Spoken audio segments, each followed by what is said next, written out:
Hey guys, Spock here, and today we're going to be doing a new series on my channel. It's called Top 5.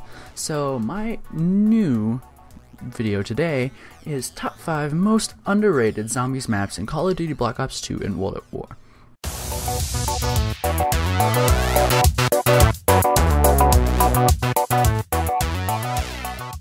So, number 5, Nacht der Welten.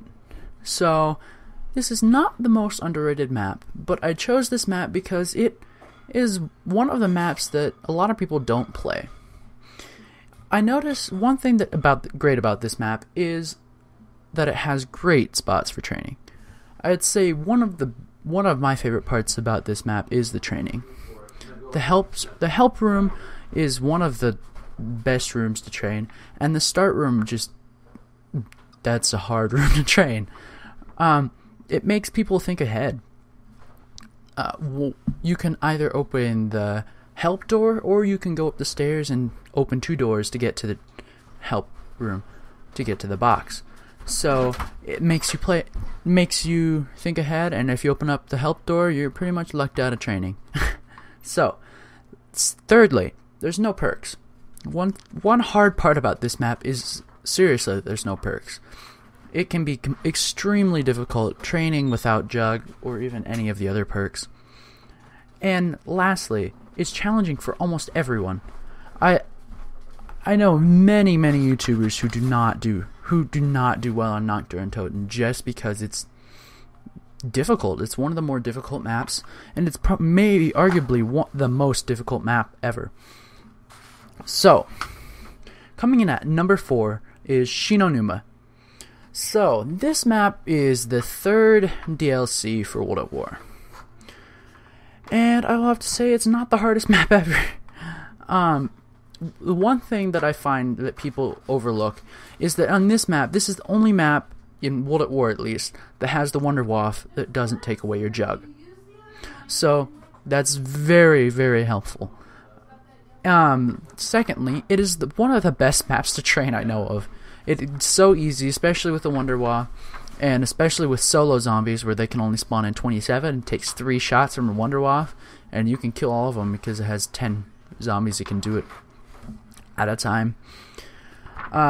It has multiple great training spots. I mean, there's the bridge where you can go completely ham on that, and yeah. And then there's also the doctor's quarters. Right before you open the door, you can train in there with anything really. And this map is just one of the most chill maps I ever play. It is one of the easiest maps I've ever played. So if you ever want to play co-op with some buddies, Shi No Numa is one of the best maps to just chill and have a good time. Coming in at number 3 is Verrückt from World at War. This is one of the most hardest maps. It is ridiculous, and I don't know how it's not number 1 sometimes. So, the cool thing about this map is that it has split spawn rooms. Something that completely changed the visual of zombies there. I mean, you can spawn on either side, and either side, if you spawn in on the wrong side and you're playing solo, you're kind of screwed. It has great training spots for really skilled players. That map, because it's so close quarters and so tiny, like the quarters are tiny, you can get caught and be down really quickly. It has some really well placed traps. One thing about playing co-op with that is, if you've seen Jacob and I's video of that, is that training on it is really difficult. So you a lot of times just have to camp, and camping, it's just sometimes you get hectic and you have to break out the traps. And then lastly, one of the best parts about this map is that it requires players to work together in co-op. It is, if people are on the power side, you have to tell them, hey, we have to actually go turn on the power. I mean, we have to camp over here while you guys do that, otherwise we're going to screw up the training and the camping. Coming in at number 2 is one of the maps that is a little on the easy side. Well, it's really easy, but it's a little on the meh side. It is Farm. what I find about this map is it is one of the best maps that I've ever played for beginners. This is the map I started on when I first started playing, and it's just one of easiest maps. You can get going, especially with if you have a decent player with you, you can get going and do pretty well. It has all 4 of the main perks. That's one of the things that Bus Depot doesn't have, correct me if I'm wrong, but it's not... It has all 4 of the main perks. Granted, it doesn't have PhD or any of the other new perks, but it has those perks which really are all you need. It has decent training. I mean, you can learn how to train in this map. I would not advise it, but if you're new, that's a decent map to learn how to train. I mean, the center of the map, that's really the only place you can train, or you can full map train, which is pretty difficult too. And then one of the largest parts about this is the limited amount of lava. Come on. Treyarch in Black Ops 2 decided to go all ham with all the lava. And nobody likes the lava. That's like the worst way to die. And so, now before we go up to number 1, I'd like to save one honorable mention. So the honorable mention is Town. Town is overall one of the maps I go to if I'm bored and I just want to play. But the reason I did not put it on this list is because of the excessive amounts of lava.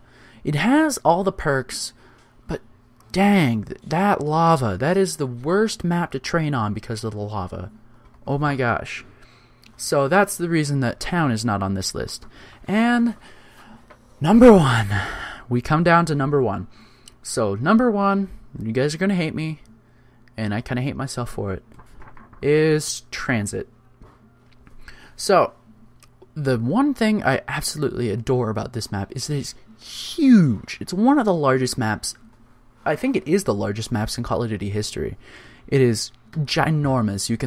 It is huge. It has all 3 of the maps in it, all 3 of the other maps in it, and it's just ridiculous. It pioneered buildables.